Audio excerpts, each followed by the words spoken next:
Oh, that was it. I just had it sitting there too long.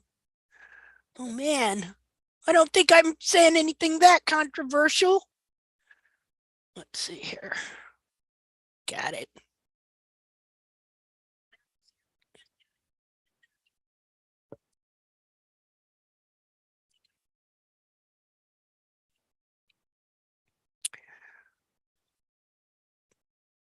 Okay, there. Had to mute myself on the YouTube channel. Now, all I've got to do before we get going here is make sure all my audio is working here. 1, 2, 3, test. I guess it is. Okay. Okay, well, I'm just going to keep this picture up here. Take a good look at it, folks, because on the right, you have an anatomically correct foot. The foot that the horse on the left would have had she not either grown up in conditions so severe she wore her heels totally out. And what you see there is she bent the whole back of her foot down and under. Now, this foot on the right, no, on the right is anatomically correct, and it's off a wild horse that was adopted. Now, his feet were, because he didn't wear them perfectly there, after he got caught and everything like that. When I started trimming him, they weren't quite correct. But as I just kept the boundaries, he came into his own. And this is an anatomically correct foot. Now, the horse on the left, she wore her heels out. It deformed all her cartilage. She had little thin soles. She had just a flap of dead frog covering her frog. She had no cushioning. If you'd have rode her, you'd have probably, it'd have been like, I used to hear cowboys describe a really rough horse, one that just, you felt like they were just jarring your teeth out when they trot, when they do anything. And they'd say something like, "Oh, this horse rides like he's got what was it? One wooden leg and one stiff one," or something like that. You know, because they had no spring in their step. They'd just jar you. And I think I know why now. It's because when this happens, you're taking all the suspension system out of the foot. The frog, the way the frog works with the digital cushion, you know, the frog is part of the capsule. The digital cushion is part of the foot. They're supposed to work together in a certain way. They're supposed to have a certain formation, and that is what gives that spring along with the tendons to that horse's step. Okay, so I'm going to leave you at that while I go around and post this YouTube link on some of the groups here.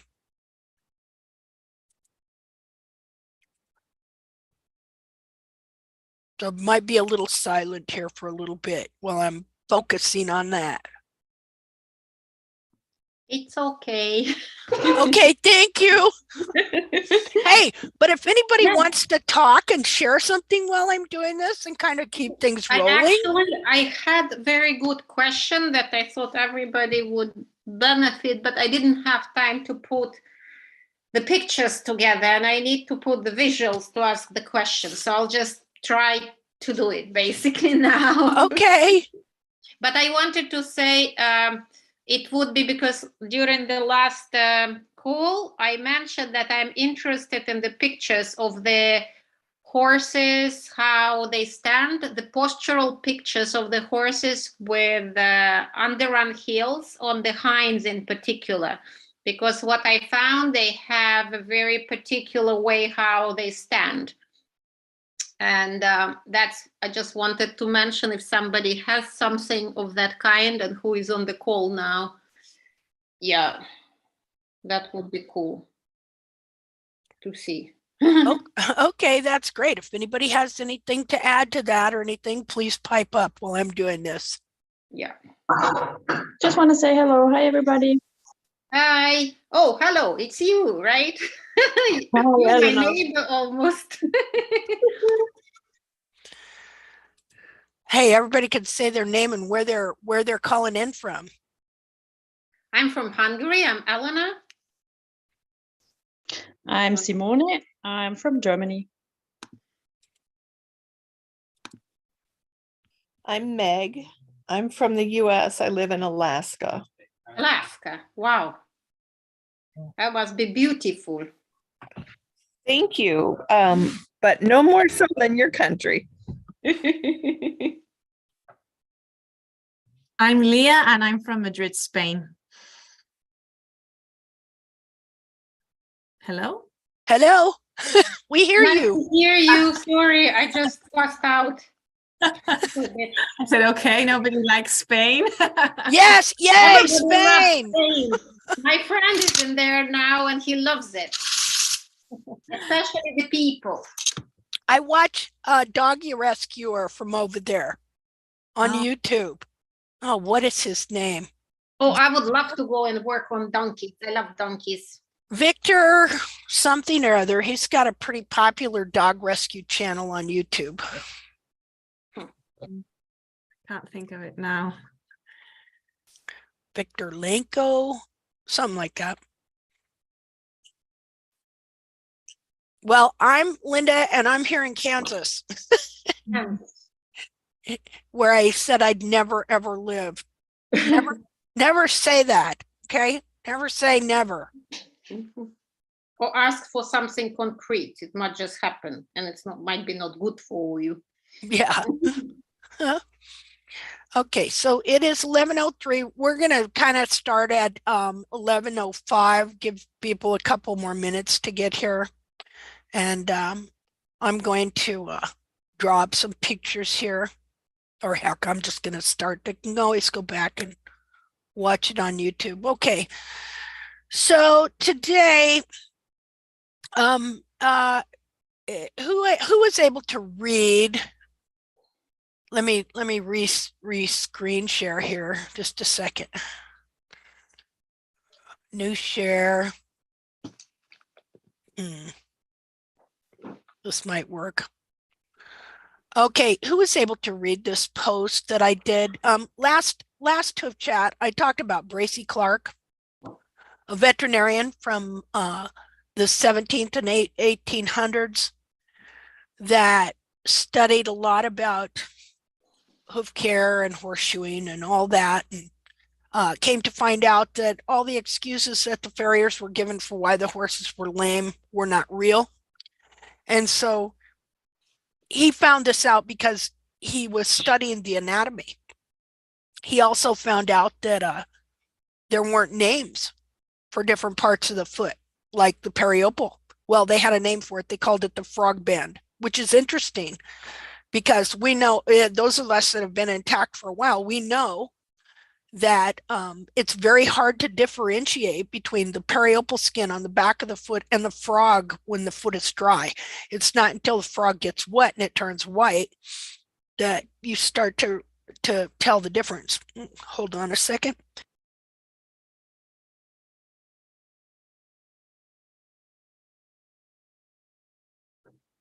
Well, I hope this is going to work out today because I had a cold and now I'm getting bronchitis. So I may be coughing a little. So anyway, so what I did was on the group, I took and I got into his book and I looked up all the times he said the word suffering. And I'm going to tell you, once you read through it, it just really starts to break your heart. And so, oh, got a phone call here. Hold on. Decline that. Hold on. Anyway, so that's something I would suggest people read. I'm going to show you how to do that. And so you can do it on your own, which is you go to the Internet Archive. I'm going to do a new share here so I can, I guess I am sharing on that. You go to the Internet Archive and you go up here in the search and you just type in his name, Bracy Clark, and you'll get all his books. And the one you want to look in is Hippodonomia. Oh, hold on.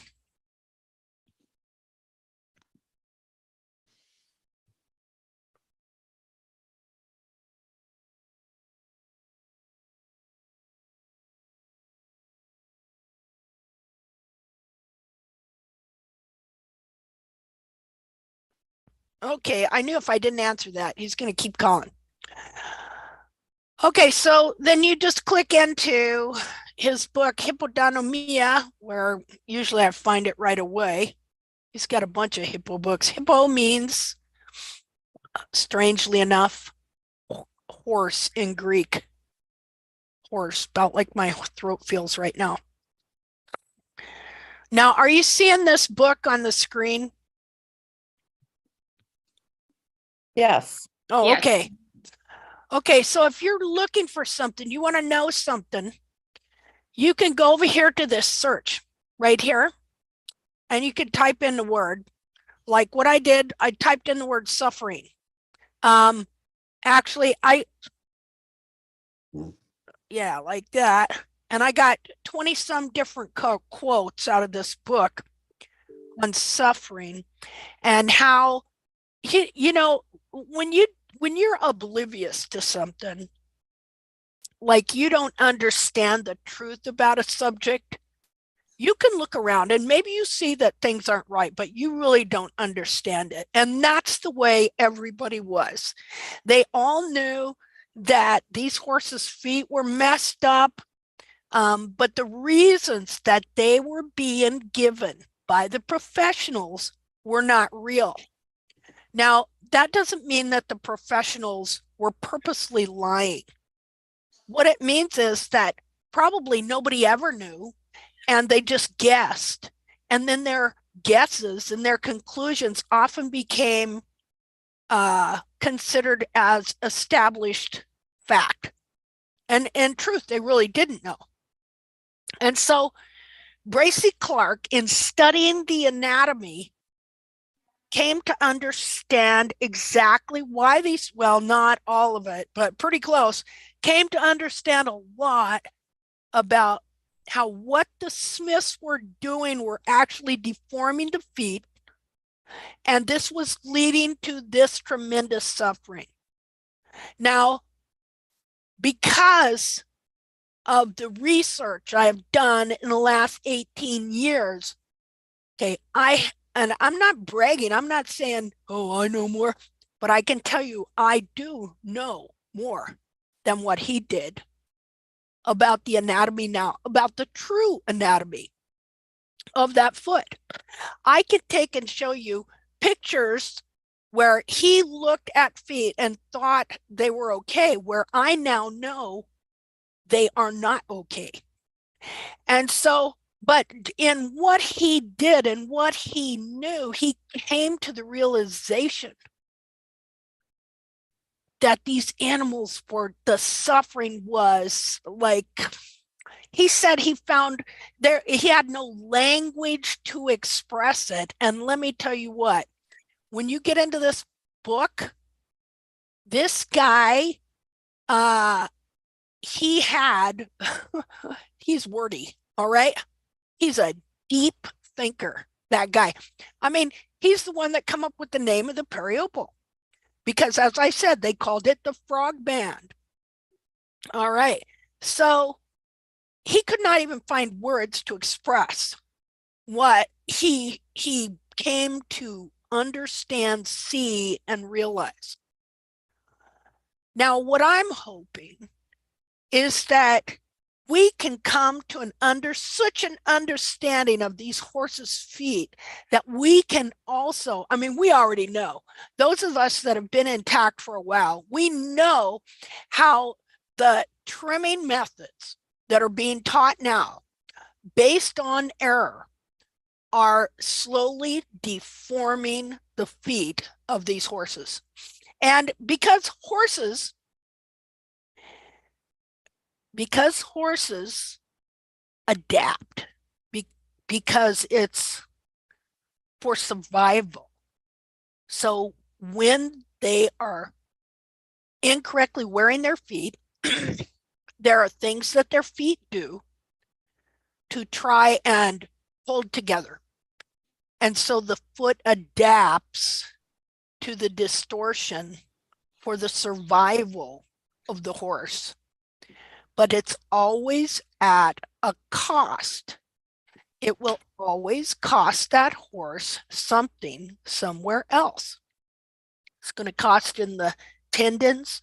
It's going to cost in the bones, the muscles, the ligaments, somewhere, because when you alter the form of the anatomy, you affect its function.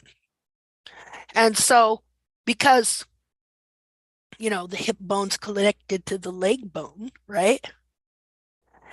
Then the hip bone is going to affect the leg bone. If the hip bone, see, you remember that song, the hip bone's connected to the blah, blah, da, da, da, da, da, da, da, da, da.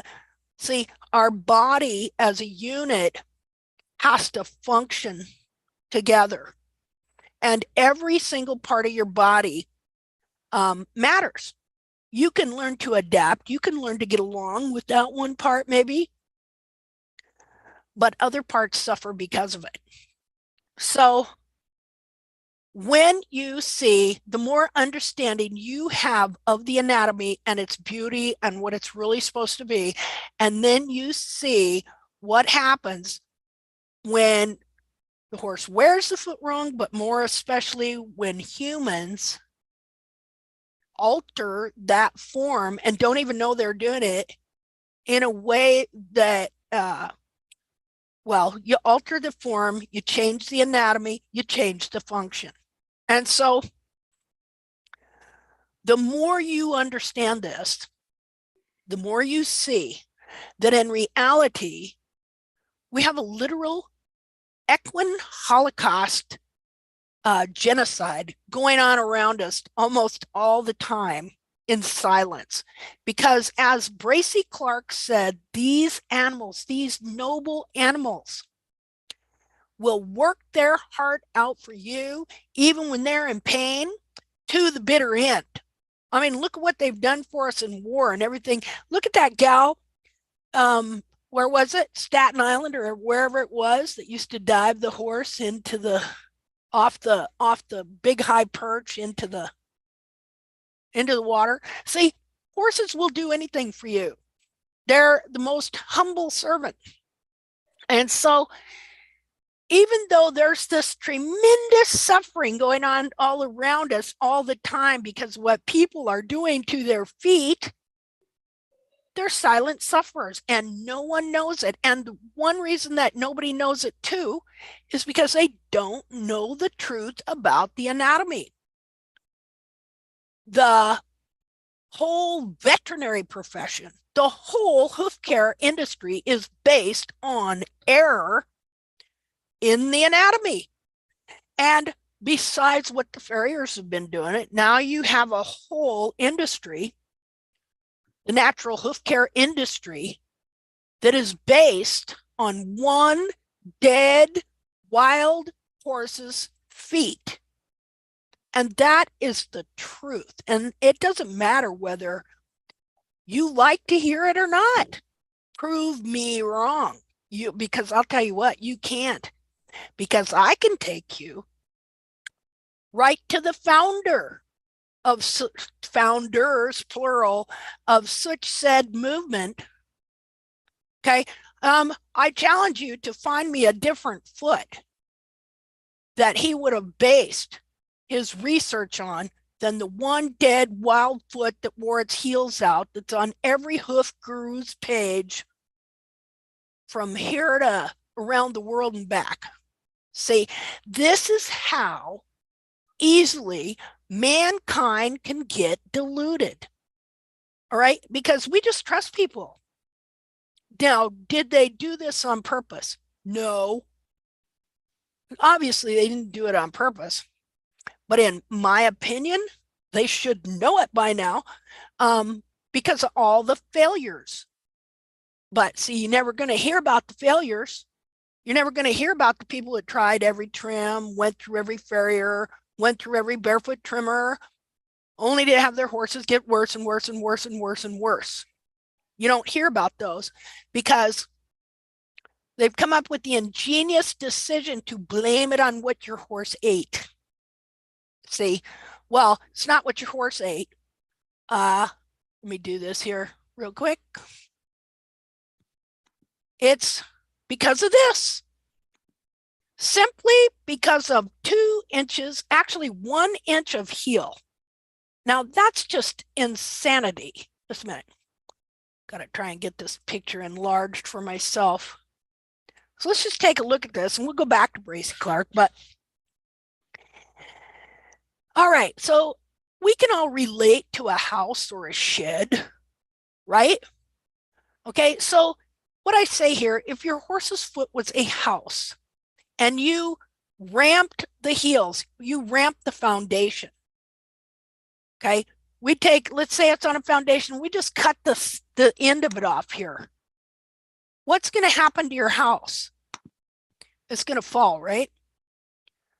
Okay, well, see, they've come up with a brand new way. Well, it's not that new. They've been doing it for a number of years because they looked at this 1 foot and they kept thinking, now, what could I do? What could I do to make horses' feet into that form? And so they come up with this idea that if they just kind of slightly cut this heel buttress here and cut the back of the frog down way low and just kind of cut the back. See, you could do it to this foot right here. Okay, it's going to eventually cause that horse to roll back and cause all this soft cartilage here to roll under the foot. And then you can force a horse's foot to look just like that. Okay, so you have now, it was bad enough to have experts doing this. Now we are teaching people who love their horses and want to do the best for their horses to do this to their own horse. And this is the image that has been put in their mind that every time they trim, they're trying to develop this. Meanwhile, horses, for the most part, suffer silently. But different things start happening because you constantly hear stories of horses becoming unmanageable, not liking the farrier anymore, things like that. Well, that's why, see? So what we're doing here is we're coming to a full and complete knowledge of the truth, historically, not only of the farrier industry, but of the barefoot movement. And barefoot does not mean just to go without shoes.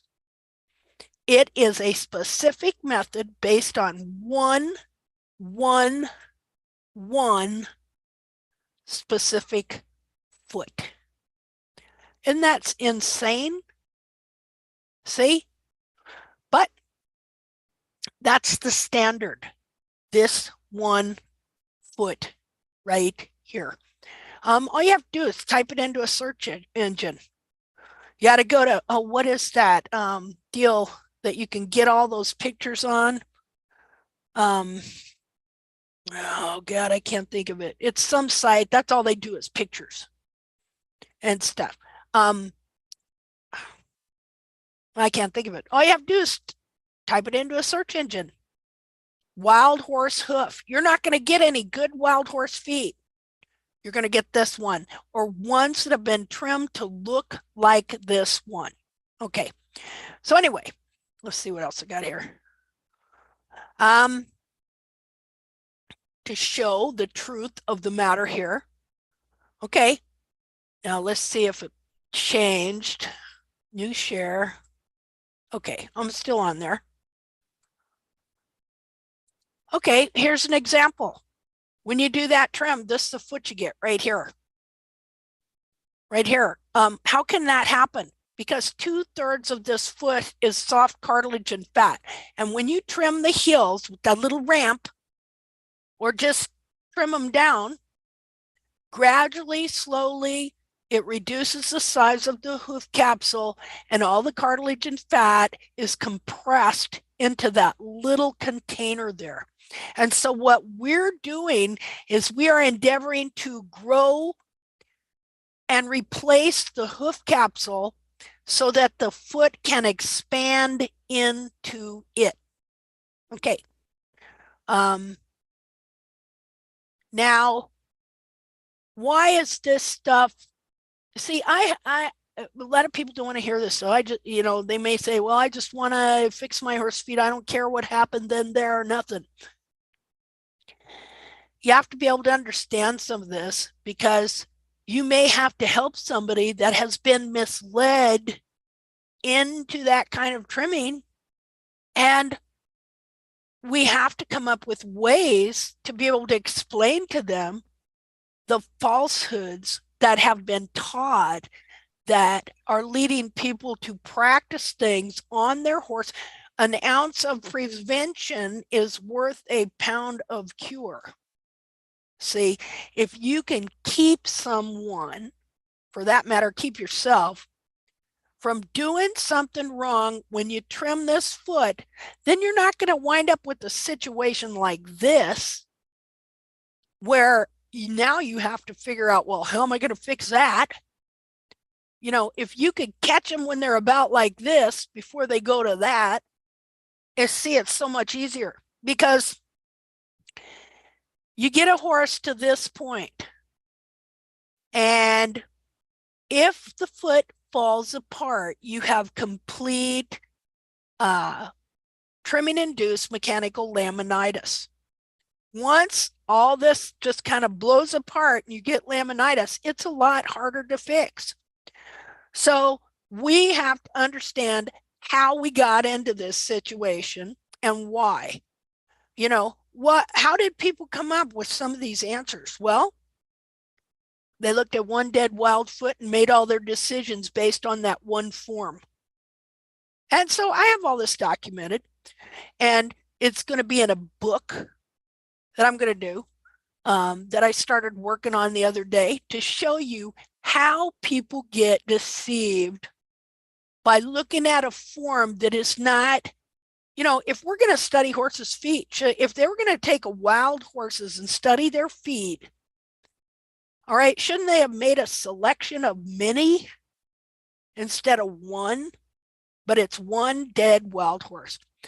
Okay, so this kind of shows you what happens right here, the second here, where this would be the foot extended. Then as the more you trim it out, the more you trim the heel, it gets pulled down and the cartilages get rounded off like so. Let's see what else I got here.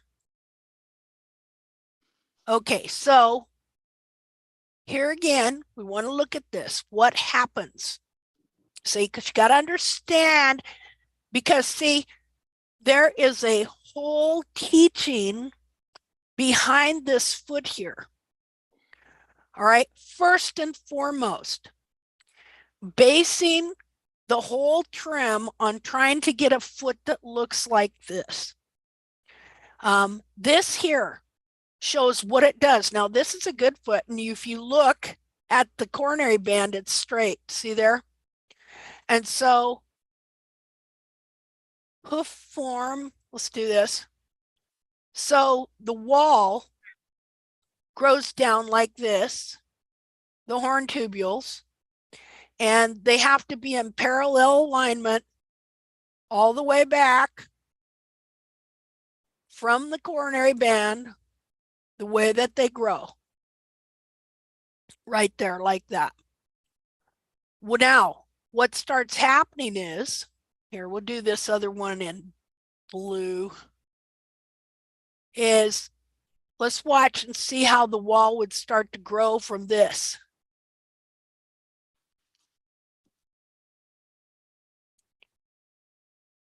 If I can see how it starts to bend down. Okay, now it's also going to start to move forward like this.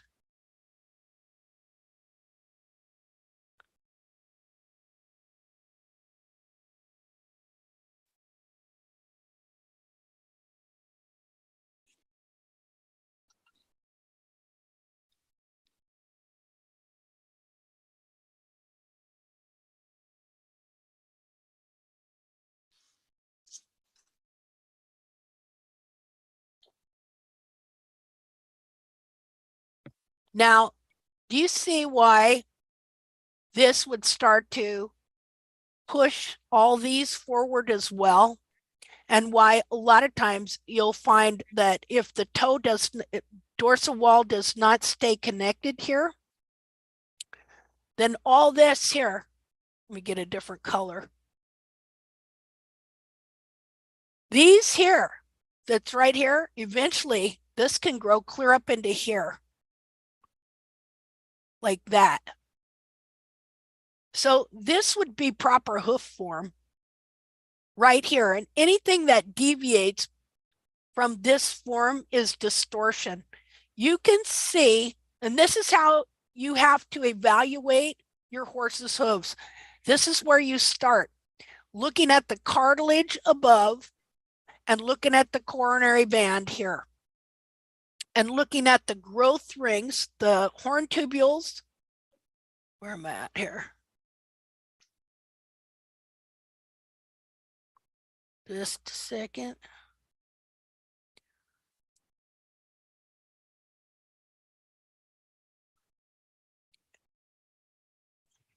Looking at, well, you see here.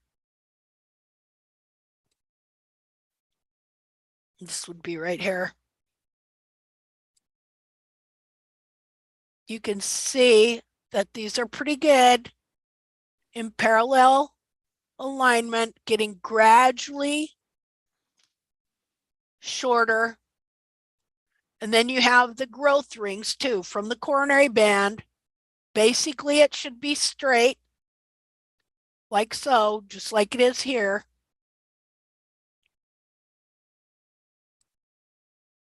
And then you can see, just a minute, you can see the growth rings on this hoof here.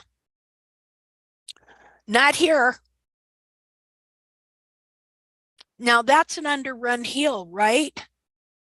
Now, what you're actually doing by this is you are forcing these heels to underrun like this, because look at the shape of the coronary band. The heel can do nothing but run forward like that.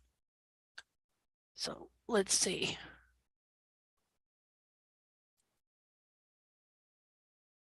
So then what happens? So if we think this is the perfect form of the foot, and then we slice that foot in half, we're going to look at the inside.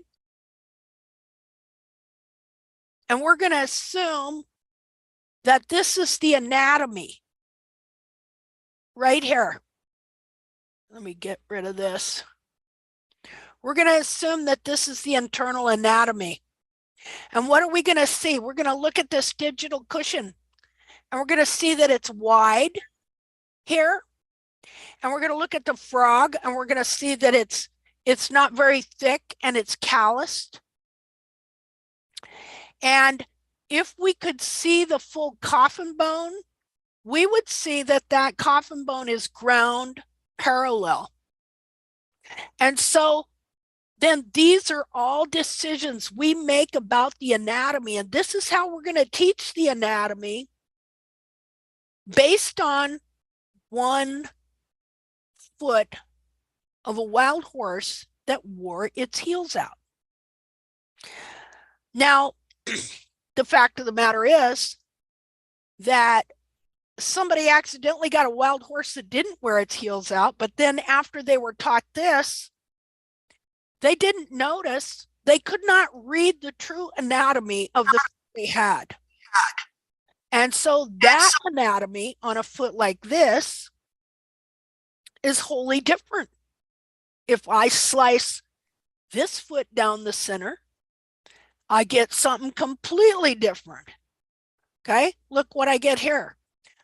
I get a digital cushion that has a specific shape and form, and it's higher up in the foot here. The cartilage also is bigger back here. You see that? There's like, where is it on this foot? I don't see anything there. There's nothing back here. I get a specific size digital cushion, and look at the frog I get. Look how thick it is, and it goes way up. This would be right between the bulbs, because this is what you call sagittal. I think I'm pronouncing that right. Section, where they cut that foot right down the middle. And so look at the frog. That's totally different. Now, this digital cushion here and this cartilage that you can actually see, the shape of the foot here, is wholly different than what you're seeing here. So this is the form of this foot here. And this is what's formed from this foot here. We have two totally different feet. Which one is correct? If this is the correct foot, what will it do to the horse if I force the foot to be like this? You know, this is anatomy, right? So there are nerves, there are blood vessels, feeling on an emotional being. Okay, so now if I think this is the true foot and I cut it in half and I look at it and I think this is the real anatomy, then that's what I start teaching people. And that's what I start teaching people that they need to get. And then I look at this wide digital cushion here, and I look at how it looks like the frog is contacting the ground.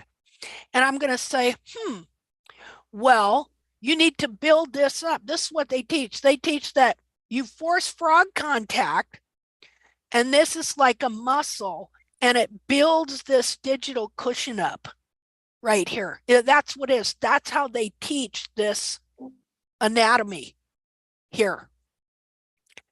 Is that really what's happening? No. What's happened is, here's the real digital cushion. First of all, this frog, all this is part of the capsule. And so you can remove it. And if you remove it, you have the bare foot. And if I cut the bare foot in half, this is what I'm going to see right here. Right here. It doesn't go clear down. It isn't pulled clear down to the ground like this.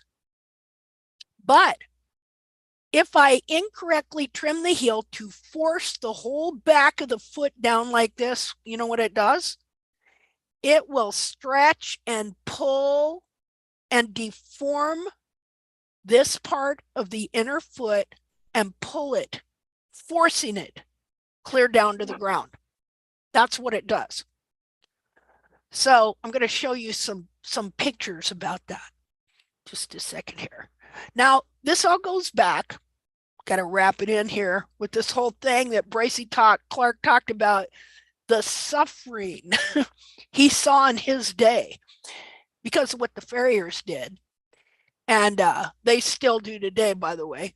And how barefoot trimming, as it's called now, ties right into that suffering. Because if my horse's foot's supposed to be like this, but I'm doing that,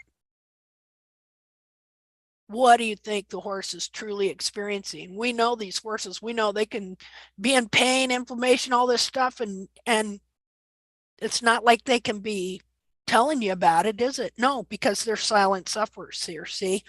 And so what we want to do, we want to know the truth.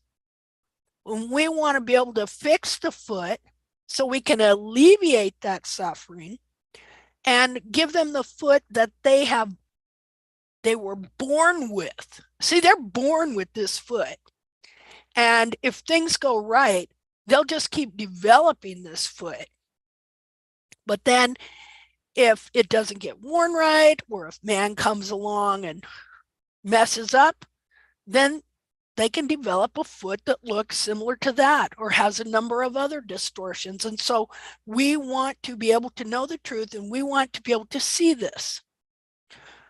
So I'm going to show you some pictures here. Just a second. Take me a second to find them, to show you how what I'm telling you is the truth, how they're teaching this, and how we have to know these things. Why are they saying this? Why are they teaching this way? Because they took one foot, they sliced it in half and went, aha. Well, you know what then happened?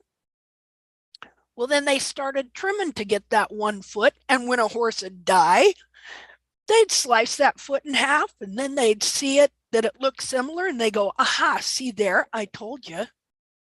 I'll show you. Because see, this is one thing Bracy Clark said, which he said the eye soon gets used to deformity and does not perceive it. And he talked about how he was embarrassed because he learned that many of the feet that he studied were actually deformed and he didn't know it. And so he drew conclusions that were incorrect. He said he did it, his predecessor did it, his contemporaries did it, and we're still doing it today. Because these feet, the internal foot being as soft as it is and being pulled out of its true form by the deformed hoof capsule, when you take that hoof capsule off, the foot is all bent up. Now, it will many times go back into place if it hasn't been that way too long. But just a minute here. Pictures.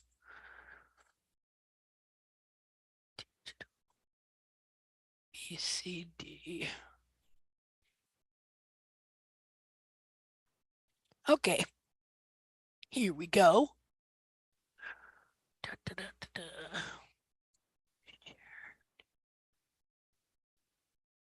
Okay, so here we have the same two kinds of feet. All right. This up here, this is a different wild horse foot. This is a different wild horse foot than our quote barefoot model of the one dead wild horse that wore its heels out. And so this foot here was not totally cut in half. The half of the coffin bone was left on it. All right. And you can see the frog, how the frog goes clear up here between the bulbs. It's called the frog stay. And you can see that the digital cushion is a specific shape and form in the center of that foot. Oops, somebody's not muting themselves. Okay, I think somebody muted themselves there. So now let's look at this foot. This is a foot, obviously a fresher foot than the one dead wild horse where its heels out that they cut in half and took all of their information about anatomy and how to trim off of, okay? So this foot now probably belonged to somebody that had barefoot trimmed it for quite a while. The horse finally died, and they dissected it, they cut it in half, and they have it in a class where they're teaching this stuff. Looks like even a regular classroom, because, you know, this stuff has gotten into the colleges now. And I found this on the web quite a while ago. And it says, dissection of an excellent, note the hairline at the heel. Look at where the hairline is down here. So, I mean, you can see up here that the foot is deformed. All right. If this horse didn't have a negative palmar angle, I'd have been amazed. So I want you to look at that digital cushion now, from here stretched all the way down. Now, where's the frog? The frog, if there is any, starts way up under the foot here, has no thickness at all, right? Oh, but it would have been concave. Why is that? Because they bent the foot. This would not be true concavity. Now, Do you see the distinct and marked difference between this foot with the frog stay clear up between the bulbs and the thickness of frog under the foot, and how it holds the digital cushion up under the deep digital flexor tendon and the navicular bone where it probably ought to be? And this foot here that has no support by the frog whatsoever. But this is in a class, and they're saying dissection of an excellent hoof. Note the hairline at the heel. Why is that? Because they teach that your hairline has to be almost on the ground.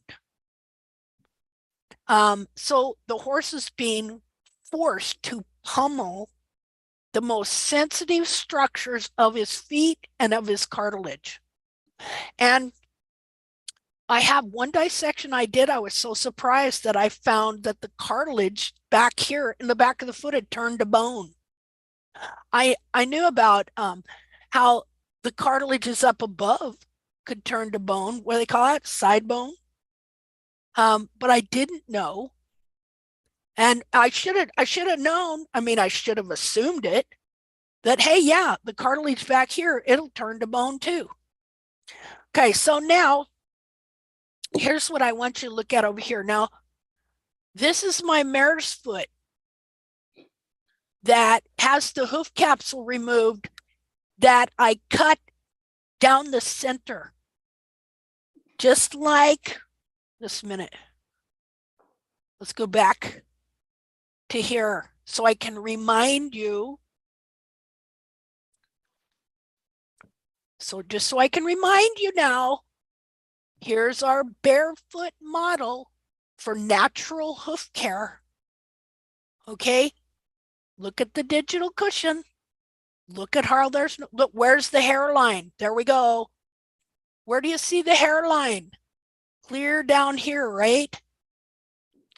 Okay, see this horse, the only thing natural about this is that this horse was probably born in a drought and could have very easily have had worn her feet into this form before she even fully grew up, that her feet were bound up and never fully able to develop.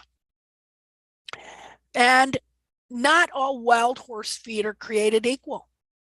If you get a horse that is in nothing but desert and has very little moisture to the feet and has to over travel to eat the sparse grasses, their feet can develop and look like this. That shouldn't be anything amazing. But is that the foot the horse was born with? Is that the foot the horse was made to have? No. This, see, this is what they said too. All these hoof gurus, oh, this is the foot every horse was made to have. We're going to make this the industry standard. We're going to work towards this. And this is the foot they're working towards. And every trim they do is designed to try and force your horse's foot into this shape. Now, again, is this natural? Well, yeah, the horse naturally wore its foot this way because of the circumstances and the environment that that particular horse was in. And so it deformed its own feet. Well, that's nature. Nature is a cruel and arbitrary shrew. We know that. She's not very nice. You know, our horses don't have to be subject to nature. Obviously, okay, there are people who don't want their horses subject to nature. Look at all the rugs they put on horses. Look at all the blankets. What about the fly spray? What about this? What about that? You know, we're protecting our horses from nature. That's why we cut hay and give it to them in the winter. Things like that. You see, just because something's natural doesn't mean it's good. See? So, let's see here. Am I sounding sarcastic? I could be. You know, why would I feel that way? Okay, because they should have known better than to take 1 foot and make it an industry model. And it just so happened that it came along at the advent of the internet and whoosh, went all around the world. You know, when I have somebody saying to me that trimmed their horses into such mechanical laminitis that there was no return and they had to put them down, when I think of what I did to my horses, I want to slit my wrists. You know, I'm sorry, I just don't have much sympathy or empathy from the purveyors of this ridiculous teaching. Anyway, okay. So you have to understand the difference whether you like it or not. Maybe you don't want to understand the difference, but you need to know why they're teaching why they're teaching you got to have frog contact. Why are they teaching you got to lower the heels, so you got to have frog contact? You know, why are they teaching, oh, look at the hairline, clear down here on the ground? Well, this is why. Because they took this one dead foot and interpreted it as this is how the anatomy should be. Why do they teach the horse should have a ground parallel coffin bone? Because I'll tell you something, the only way you're going to get a ground parallel coffin bone is to trim out the heel buttress and crush the cartilage in the heels. Because look, let's go back. Okay, so here's our wild model and all their interpretations for who, what, why, and where you should trim that barefoot trim to make your horse's foot look like this. Based on, oh, and then they talk about the anatomy. So you think they know what they're talking about. And then if they show you a picture like this and you don't know the truth to begin with, that's exactly what you believe or led to believe, because we trust people. See? Not that anybody's doing it on purpose. All right. But does it make a difference if you kill your horse? Does it make a difference if they did it on purpose or accidentally or unintentionally? Or no, your horse is still dead, right? No foot, no horse. That is the old English proverb. Now we know why they said that. That's for sure. So now let's go back to here. Now we know why they have this foot in a class saying, oh, dissection of an excellent hoof. Note the hairline. See, because they were taught this. But look, then you have this foot here, a wild 3-year-old mare that was died in a cattle guard. And this foot belonged to Pete Ramey when he went to look at wild horses in 2006 over in California. And so they find this mare, and it was in the winter, so they dissect her feet. This foot is totally, completely different from the actual foot that he follows and that he trims after. And I can prove this on out. He's got the only 2 wild horse feet that are decent that he dissected. And because he was first taught this other stuff that came from Jamie Jackson, okay, when he dissected it, he didn't see it. Why is that? Because of what Bracy Clark said. The eye soon gets used to deformity and does not perceive it. And it goes the other way too. You could have a deformity in your brain as the right way a foot should be, and then you could see a correct foot, and you could either not see that it was correct, or you could think it was deformed. In fact, that's usually what happens. They'll see a halfway decent foot with good heels and they'll just go whack them off. See? That's how that happens. When you don't know something to begin with, then see, they didn't know to begin with. They were farriers. And the farrier farrier knowledge has been messed up for a long time, right? So they didn't know the truth to begin with. And so then because they had no foundation in the true anatomy, it was very easy for them to look at a deformed foot and draw false conclusions. And that is what happened. So over here, we have the internal foot of my mare. And see, this is always stuff I always wanted to know. And so now I have drawn the frog on it, but you can see the inside of the bulb skin, which would be the frog corium that grows the frog right here on the capsule. And that frog is meant to support this digital cushion up here, just like this. Okay, this digital cushion is not meant to be pulled clear down here to the ground and all stretched out like what you see here. See that? No frog. This is deformed. This deformed foot. And I bet the tendons on this horse were just shredded by this time. I mean, why is the horse dead? You know, just like I have a whole freezer. Well, not a whole freezer, but a partial freezer full of the horses of four horses that were barefoot trimmed, that were all put down due to being lame. What's that about? Okay, that's the dissection I'm going to be doing here next couple weeks, hopefully, where I'm going to take the barefoot trimmed horses versus the horses that self-trimmed for 4 years, and we're going to compare their feet. Okay, so this foot here of my mare, this would be the proper configuration of the back of the foot. The frogs stay high up in the bulbs. That's where you can put your, just a minute here. Okay, you can put your thumb up here.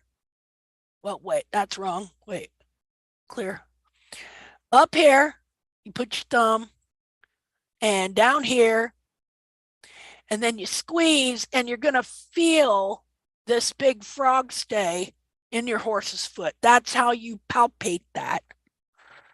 I don't know how you'd palpate this thing over here. And here's the thing about it. When this happens, and when all this anatomy, this digital cushion and the cartilage and everything is being pulled down like this, it makes the back of the foot look fat. So they think they're developing the digital cushion. As the digital cushion is being destroyed, they're under the assumption that it is being developed. See, that's how backwards the whole thing is. Hold on a second.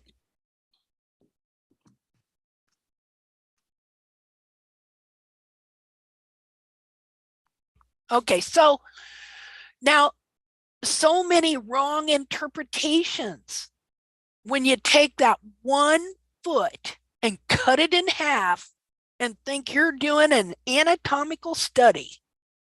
Well, then you hold a bunch of clinics where you get a bunch of dead feet and everybody trims them, and they take, jerk a capsule or partial capsule or cut one in half, and it deceives the whole world into thinking that you know the anatomy. See, that's how that works. So don't Linda? be what? Excuse me. Do you have a picture of the back of the foot to show the fatness that you talked about a little bit ago? Yeah. And to compare that to a healthy back of the foot, how, I guess the bulbs would be rather, they wouldn't be big and round like golf balls under the skin. Yeah, there's a number of different formations that can take place on the back of that foot. And so like I can't go to them right now. I would have to dig them out. Okay. Sure. But what I will do is we will look at them. I'll dig them all out this week and I will post them on the group page, and then we will look at them in the next Hoof chat. Awesome. Thank Okay. you. That's really a good point. And see, man, I just wish I could just show everything and have it right at my fingertips, but I don't. But Gotcha. we Thank you. will look at that because there's a number of different configurations this all takes on. So excellent. Who was that asked that? Oh, Meg. Okay. This is Meg. Yeah. Yeah. just- Thank think- you, Meg. You're welcome. I'm really trying to, like, of course, this is all selfishly motivated, but I hope it will help other people too. Yeah. To be able to look at a hoof, a live hoof on a horse, Hmm. and superimpose healthy, an understanding of the healthy anatomy on that live hoof, and just start to see, oh wait, that's weird, or this is good, or whatever, or just, Yes. I think it would be good. It's really would be beneficial. Yeah. Yeah. I'd like for us all to be able to do that, Yeah. and stuff. Thank you. We need to mute Elena.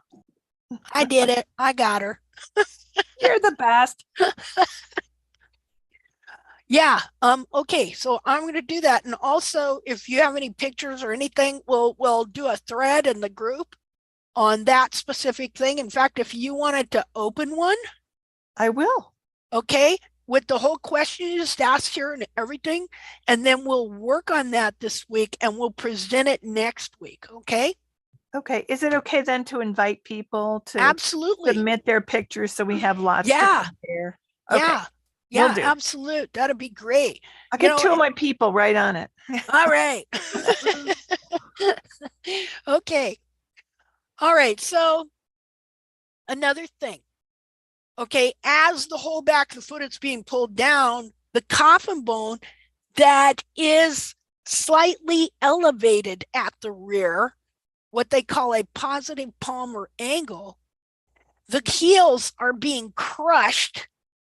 The cartilage in the heel, see, you can't see it on a sagittal section. Does anybody know if I'm pronouncing that word right? Make sure I do, because you know how people are so critical. A rose with any other name is still a rose, people. I think you got it right. I Yeah. did. Thank you. All right. So, okay. So you see how on this foot, this one wild foot that is totally different than the industry standard. Okay. You see that the coffin bone is, let me draw a line to make sure you can see it. Hold on. Let's go for white. You see the angle of the coffin bone? So there's like this big debate of, and it has been centuries old, of is the coffin bone ground parallel, or does it ground positive palmar angle? All right. So here's what I found out, because I wanted to know, because they teach in barefoot trimming, which again is not keeping your horse barefoot. It is a method based on one dead wild horse before its heels out. Okay. They teach that the coffin bone is ground parallel. Now, one way they got that was from Dr. Hildred Strasser, because Jamie Jackson and Hildred Strasser were in cahoots, okay, in partnership. They were friends, whatever was going on there, to bring the whole natural hoof care to the front. They were comparing notes and doing all this stuff. Well, Hildred Strasser already believed the age-old doctrine that was false to begin with, that the coffin bone was ground parallel. And the way that she, here, watch this, wait a minute. Okay. The way, see, this would be ground parallel. This is a positive Palmer angle. Ground parallel, positive Palmer angle. Okay, the way that she proved, thought she proved, that the coffin bone was flat, set flat, instead of being elevated, was she took two coffin bones out of the foot, bleached them white, got all the tissues off of them and everything like that, threw them on a coffee table and took a picture, and then drew some angles on them. Okay, and that's how we're supposed to believe the coffin bone is not at an elevated position in the foot, but that's flat. All right, I almost couldn't say that. Sets flat. Now, what's wrong with this picture? I mean, how scientific is that? Right? You just take the bones out of the foot, throw them on a table, they're set and flat. You go, yep, that's it. The coffin bone is ground parallel. I just proved it. What about all the other things that are connected to this foot here? So what we see here, 3-year-old wild mare, perfect foot, and her coffin bone is not ground parallel, people. Okay, it's elevated. So this is another bad interpretation that they get, that they have made doctrine. You know what a doctrine is? A doctrine is a teaching that has been accepted and is considered the truth. See, and a lot of people don't realize that these teachings in these colleges and in these professions, that once something is accepted into academia as the truth, it's called a doctrine. They still call it a doctrine. All right? Us peons out here that are, we just are subject to their research and their findings. Us peons, in the last 100 years, they've removed that word from our vocabulary. Unless, of course, we're in a church or something. Okay, but that word is still used with all the doctors and all the researchers and in the law. Yeah, you study law. You know what you're studying? You're studying doctrine. I'm talking about like legal law, secular, blah, blah, blah. It's called doctrine. The doctrine of this and the doctrine of that. Okay? And so they've taken that word out of our vocabulary. You know why? Well, okay, conspiracy theory aside. All right, but here's the deal. Along with the word doctrine is the term false doctrine, false teaching. It was a very well-known concept in the last 400 years up until, well, last 60 or 70. And then it's been totally blown out of like the regular people's vocabulary. So we hear a teaching, or we hear researchers say, blah, blah, blah, doctors say, blah, blah, blah. And we just assume their teaching is a fact. When in reality, what they have made into a doctrine might be a false doctrine. It might be a false fact. This stuff happens all the time.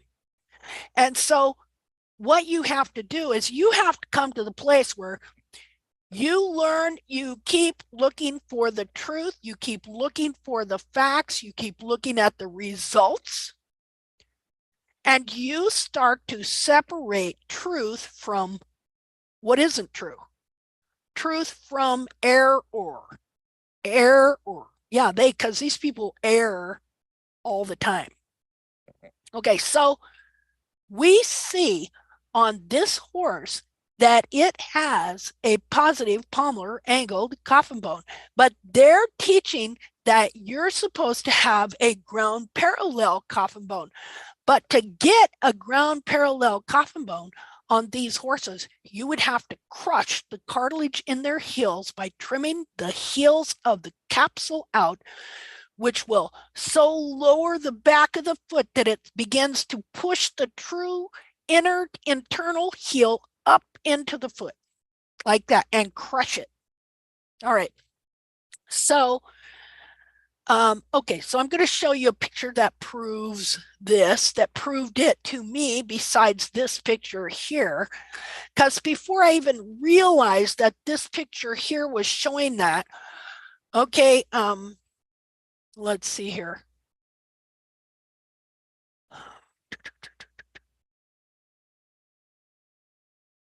I'm lost. Just a second. First of all, we will clear that. Clear all drawing. And we will do a new share. I'm going to go back to here. Well, let's go to Bracy Clark for right now. While I find a picture, I'm going to let you read this. Just a second here. I just want you to get familiar with what he says here in this first, just the very first paragraph, or I would call it a sentence. See what I mean? They were deep thinkers. They didn't talk in a text message. Just get familiar with what he says in the very first paragraph of his preface while I go find this picture I'm looking for. Let's see here. Oh.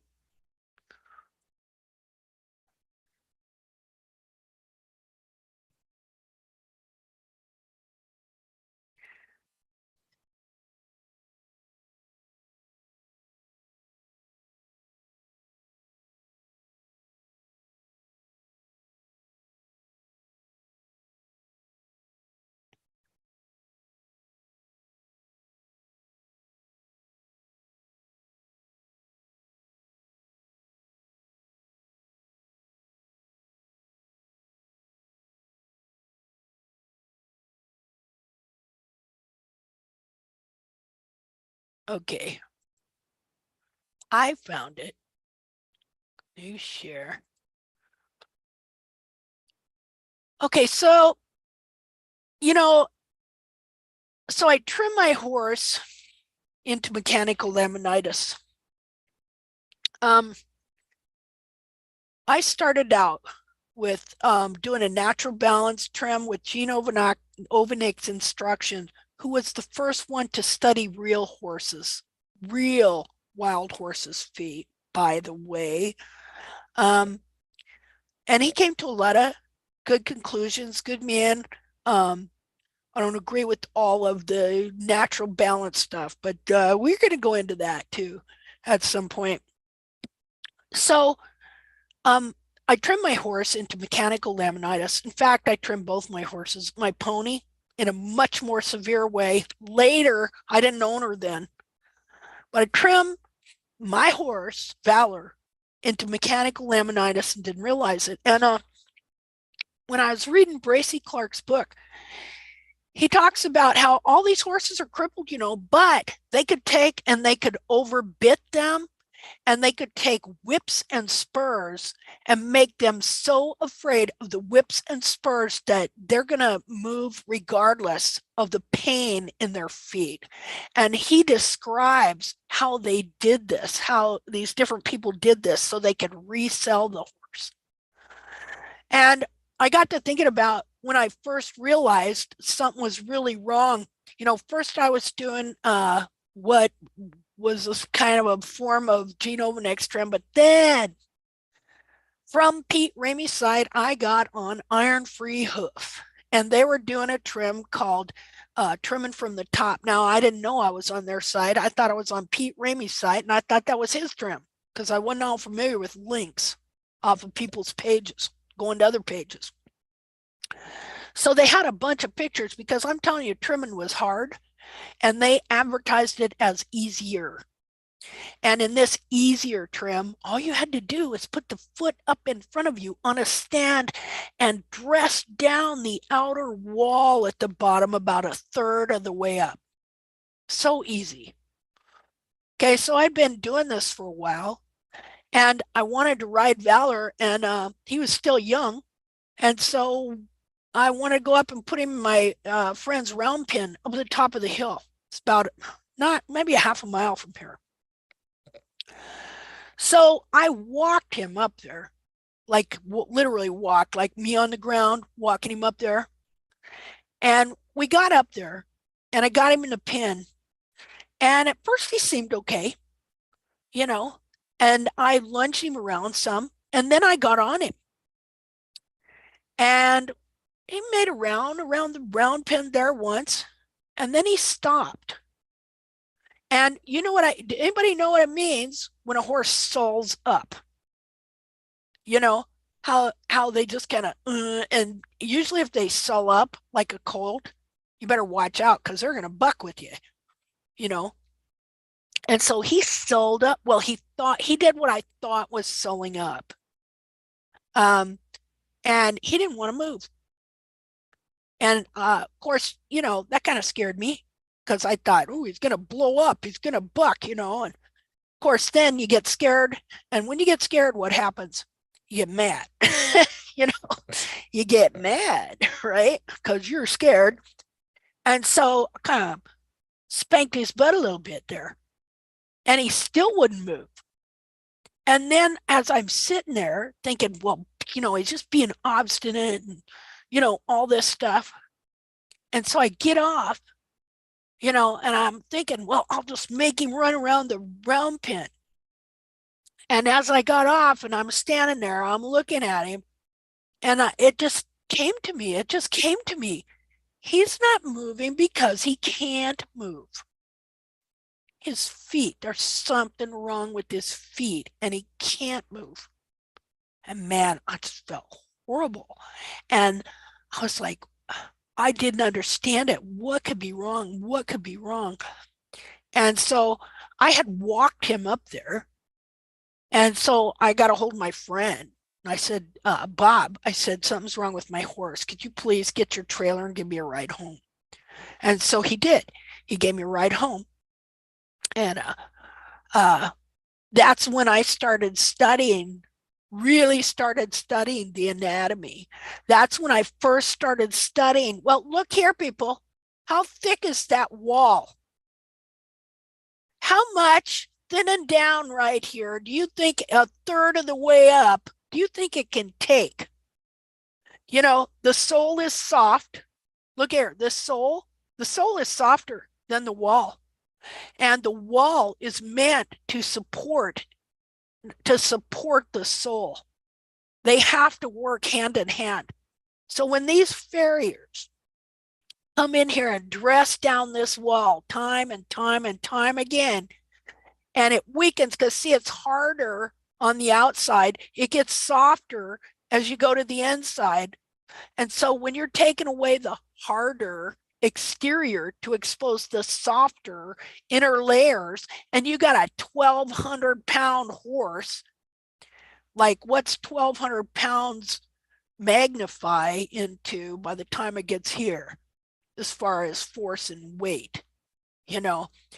And so constantly thinning this down, all right, led to trimming-induced mechanical laminitis. And believe you me, there are a lot of horses that have that are trimmed and shod all the time, where those farriers are constantly dressing down this wall.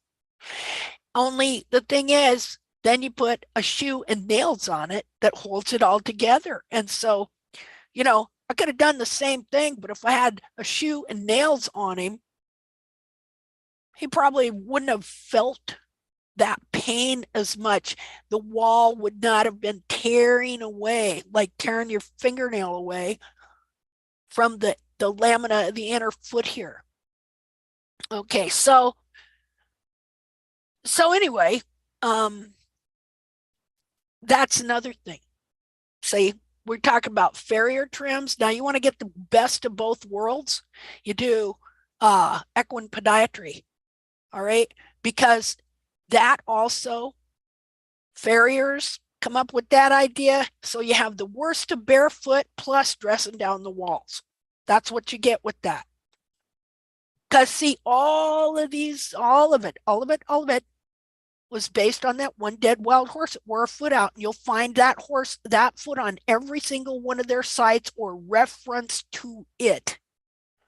So this is a horse here that I trimmed for maybe 8 months. And I was, at that time, I was taking the heels back to the base of the frog. And whenever you take them back, you take them down. Okay. And so he got bad colic, not because of me, thank God, but that can happen too. I mean, you trim them, they can't go to water. Guess what? So his owner had to have him put down, and she gave me his feet. And at this time, I'm really learning. I'm wanting to understand some different things. And one of the things I wanted to understand was, is the coffin bone ground parallel, or does it have a positive angle? And so one of the things I did when dissecting his feet is I cut away the cartilage under the coffin bone before it gets to the heel. Now, your coffin bone ends here. This is your heel, and it is all cartilage. This is your heel. This would be your sole platform. The sole grows under here, and it's all cartilage here. And here's your coffin bone. Goes into here. Now, just a minute here. Now, this coffin bone wasn't taken out of all the tissues and then just thrown on a coffee table. See, this coffin bone is like this in the foot. See it? And here is how the foot was. So what this did for me, and now, even though I trimmed his heels out for 8 months, and he did have some distortion in the cartilage in the back of the foot where it was being pulled down under, because that's what that trim does. Even so, it had not overly affected anything or crushed the cartilage in the heel. See the cartilage in the heel? You see it there? That's the cartilage in the heel. Now there would have been tissue right in here. This is cartilage under here too, the sole corium. But this shows you something. It shows you that the foot itself is flat, sets flat because of the tissues and the sole corium and everything, but that the coffin bone is set at an angle in the tissues in the foot. That's what that shows. The coffin bone is not ground parallel, and to force it to be ground parallel, you have to crush the cartilage in the heels. Now, your nose, the end of your nose is made out of cartilage. Why don't you just take your fingers up there and grab the end of your nose and squeeze? And imagine that's your foot, and you got to live on that foot, and your heels are being crushed and deformed and shoved around. See, and there's no relief ever. See, that's exactly what's going on with these barefoot trims. Okay, let's see. See, you know, I hate to be the messenger. Okay, I'm sorry, but they have been deceived. They have deceived themselves, and they are deceiving the whole world with this stuff. And they're blind to it. They're totally blind to it. Well, you know, that's the way that works. You don't know something, you assume something in the wrong way, And that's the way you see it from then on until somebody comes and says, hey, no, here's a different view of this situation. And so what I'm giving you is I'm showing you how they view it, why they view it that way, and how, no, I'm sorry, not all feet are like what you are saying. And not all horses have to have the foot that you are telling people they ought to have. And the horrible, pathetic thing is how many women they are getting to think they are experts who they have doing this trim in mass that are, you can watch the feet be deformed right before your eyes. I'm watching one that wound up on my timeline now, and she's trimming about 12 horses, and with every trim, because she's really a great documenter and stuff like that, and I'm trying to develop a rapport with her so I can kind of maybe share some of this stuff with her and get her to go a different direction. Well, I'm just watching these horses' feet do exactly what I've been telling you here. All the cartilage being pulled down and under. See? So hopefully I can turn her. You know, I'm hoping. But there's so many people like this.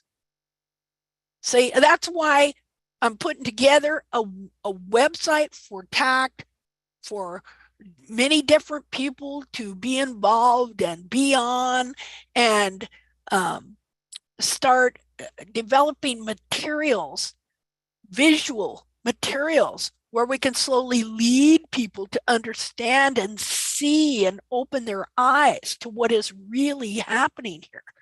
Because people are just blinded to it. I was blind to it. You know, I've got documentation going clear back to where I just trim my horse's feet down to nubbins hair. All right, so it is 12:30. We've been going on this stuff for an hour and a half. I am thinking I need to take a small bathroom break. Let's see. Let me stop this. Clear all drawing. Okay. Let me see here. Okay. I want to show you this anyway. This same horse. This is another thing I wanted to find out, because I had this same girl. Well, there were several girls did the iron-free hoof deal. One's name was Kim Cassidy, and the other one was Paige Boss. And so Kim Cassidy decided she didn't want to do that barefoot trim anymore, because she trimmed her horse into mechanical laminitis, and there was videos on YouTube. I seen it. So she went to be a farrier, and she joined the farriers, and she got as mean as they did. Because yeah, I don't know if you've ever talked to too many farriers on very many of these sites, but they can get pretty ornery sometimes. And so she quit being a barefoot trimmer, and I ran into her on horseshoes.com, and there was a forum there, and I showed up there and I thought, wow, this can be great. We could talk about trimming. Au contraire, I didn't know there was a war going on, that the farriers hated the barefooters and the barefooters hated the farriers. And that is the truth. This was like, God, when was this? Oh, it had been 2008 or 9, something like that. So I show up there thinking, oh, isn't this great? We're going to talk about horses' feet. No, they called me everything in the book. All right. They did not like barefooters. And I didn't even know I was a barefooter. I just thought this was about horses' feet. I never was anti-shoe. And I didn't know barefooters were anti-shoe. See, shows you how much I knew. So I showed my head up there and got it shot off. And by that time, Kim Cassidy had also been doing trimming from the top and teaching it along with that other gal. All right. She's on there, but now she's a farrier, and she's buddies with the farriers. And I mean, she's so mean to me. And she'd tell me how I didn't know nothing and everything. And she's always saying big words. And she goes, well, you don't even know where the end of the Palmer process is. And I'm like, after that, I'm like, what is a Palmer process? And where is it supposed to end? I could never understand it, you know? And so I kept looking for answers on the internet and I could never find them. And so then finally, when I dissected this foot, I specifically was looking for the end of that coffin bone, because here's the thing, a lot of times you will see depictions of the anatomy showing that the heels almost end right where the coffin bone ends here. Now, you can see where the coffin bone ends. That, according to her, is the end of the Palmer process, because all this is cartilage. All right. So you could take your knife and stick it into the bottom of the foot and you're hitting bone, bone, bone until you get right there and boom, you can go through it and there's the cartilage. And so the whole heel is cartilage. So again, Palmer, that's the coffin bone. So if you have a positive Palmer angle, that coffin bone is slightly elevated in the back. And if you have a ground parallel coffin bone, that coffin bone is flat. And if you have negative, that means it's going the other way. And so what you see here is just how much of the foot is cartilage and fat, which is 2/3 of that foot. Because see, the foot is also the cartilage above the hairline. And I'm not trying to diss anybody here. I'm just telling you my experience. So if people don't like it, oh well. So I'm sure people have had experiences with me that were not pleasant. All right, so all of this is cartilage and fat. And you see here the frog, and the frog stay is right here. This is not a part of the foot. This is just part of the capsule that supports the foot. See, so the reason I like to show this picture is because right here where the Palmer coffin bone ends, all the rest of this, in fact, up into here, well, of course, you got a bone sitting right there, but all into here, all this up above the hairline, all the cartilage, everything like that, all cartilage and fat, all soft, all movable, all needs to be supported in a specific way by the back of this foot, back of the capsule. The back of the capsule has to have a specific configuration in order to properly, correctly support and maintain the true anatomy of the horse's foot. Okay, so I need a drink of water. Okay, so any questions?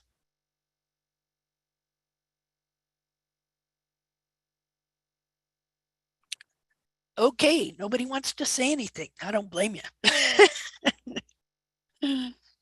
Yeah, okay, so, well, since I had that there, let's look at this real quick.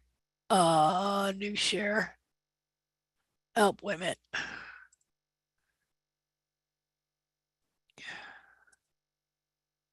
Remember I said that I did a dissection of a barefoot trimmed horse, and past the Palmer process, the cartilage had turned to bone. Let me show you that here. That's this foot here. Okay, so the coffin bone ends right here. All this is cartilage, the cartilage of the heel. Okay, this is turned to bone right there. Again, side bone. Let me enlarge this. Side bone is where the cartilage is up here. Start turning to bone. This is the cartilage in your heel. that you've seen. Where is it?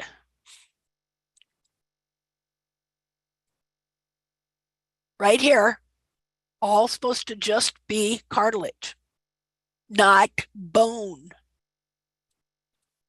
But because the pressure of shoving the heel up into the foot as all this is pulled down, crushing. Oh, look here, we have I just noticed this too, wasn't thinking about this, but just a minute here, annotate, come here. How about that? We have a ground parallel coffin bone. How about that? See?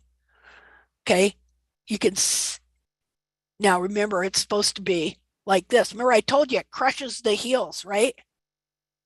Okay, well, look at the heel. It got crushed, and what happened? It turned into bone.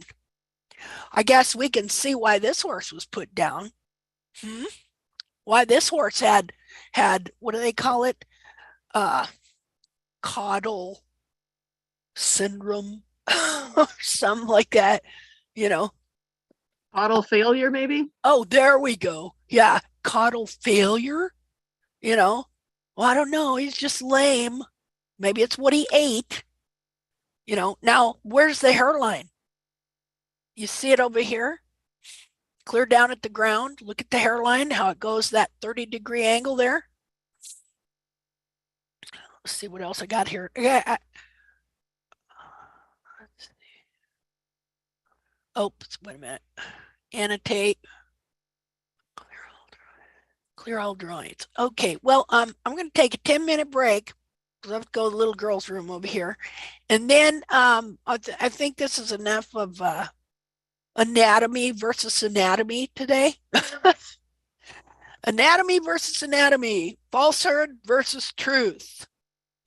Sound horse versus lame, suffering, dead horse. All right. So I'm going to take a 10-minute break, and then I will meet you back here. I'm just wondering if I can end this one YouTube broadcast and then rebroadcast it. I'm going to check that out. And then we're going to do a hoof evaluation. Now, let's see here. Let me see. Reactions.